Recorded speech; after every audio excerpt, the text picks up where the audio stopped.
Matthew chapter 7 verse 7 is probably one of the most misunderstood verses in the Bible. Ang sabi sa atin ng Panginoon dito, ask and you shall receive, seek and you shall find, knock and it shall be opened for you. The problem is our understanding.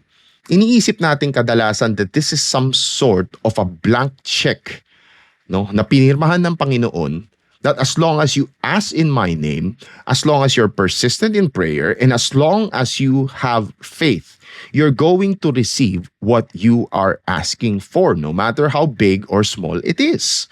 Now, the problem with that kind of thinking is that it's going to cause misunderstanding between you and the people na nakaka-witness sa buhay mo.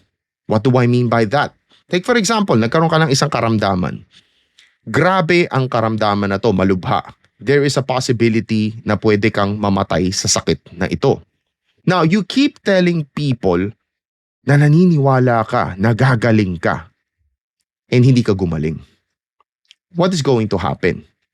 Ano ang magiging perception ng mga tao? Ang iisipin nila, of course, na ineffective pala ang Diyos mo eh. No? They're going to think na wala palang kwentang magdasal eh. You see, that becomes problematic. You know why?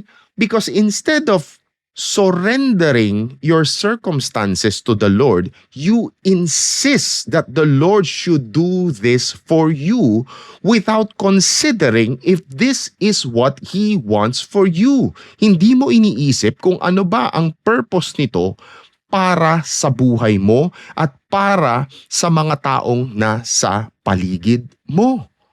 Many times, ang Panginoon naglalagay siya ng mga ganong klaseng problema sa buhay natin with a very good reason. Take for example, si Paul. Paul went to the third heaven. Nakakita siya ng mga bagay-bagay na hindi niya dapat kinikwento kung kani-kanino sa mga tao. Unlawful daw to even talk about these things.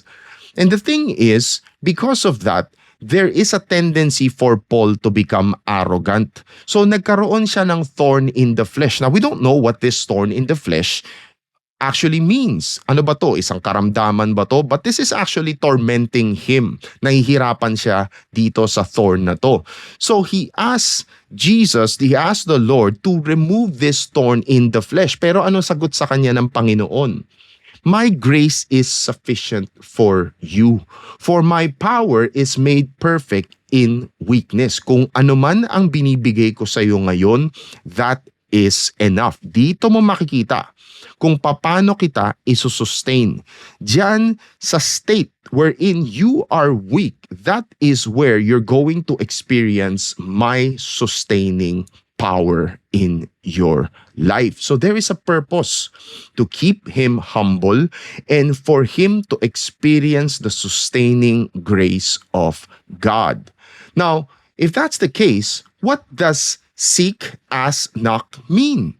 You have to go to Luke chapter 11 in order to understand the context. And the context is the Lord's Prayer. Ano bang pinag-uusapan sa Lord's Prayer? The Lord's Prayer is about a believer yearning for God. A believer is asking for the will of God to be accomplished, for His name to be honored by people, for His kingdom to eventually be established here on earth, so that we could be finally be with Him. And as we wait for Him, we ask Him to sustain us sa ating mga pangangailangan, matuto tayong magpatawad, at the same time, tulungan tayo sa mga pinagdadaanan natin na hirap sa buhay. I-sustain tayo, sustain specifically our faith para nang sa ganun, hindi tayo bumitaw sa ating pananampalataya sa Kanya. And you should keep asking, keep seeking, keep knocking. No? Ito yung mga bagay-bagay na kailangan mong hingiin sa Kanya, yung kagustuhan niya. Because all these things are good for us. no? Kung tayo nga marunong tayo magbigay ng mga magagandang mga bagay-bagay sa ating mga anak, tayong mga masasamang tao, paano pa kaya ang ating Panginoon? No, don't you think that He knows na kailangan natin mga to? Don't you think that He loves us enough, no, na ibibigay niya sa atin to if we keep pursuing these things? Again, the idea of seeking is pursuing. Hinahabol-habol mo siya.